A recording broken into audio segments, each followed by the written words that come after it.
Hello everyone, welcome to another mini blog. আজকে আমার husband গিয়েছিল পুজো মার্কেটিং করতে।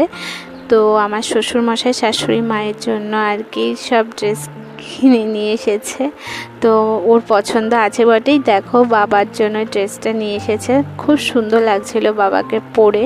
চেক শার্ট আর কফি ব্রাউন কালারের প্যান্টটা নিয়ে এসেছে। আর মায়ের জন্যও শাড়িটা এনেছে। মার জন্য দেখো কি সুন্দর হোয়াইট অ্যান্ড রেড কম্বিনেশনের শাড়িটা নিয়ে এসেছে। মাকে পুজোতে পরলে বেশ ভালো লাগবে।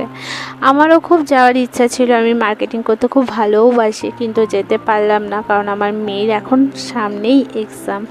তো ওর এক্সাম শেষ না করে আমি কোথাও বেরোবো না। এক্সামটা শেষ হলে আমি নিজের জন্য কেনাকাটি করতে বেরোবো।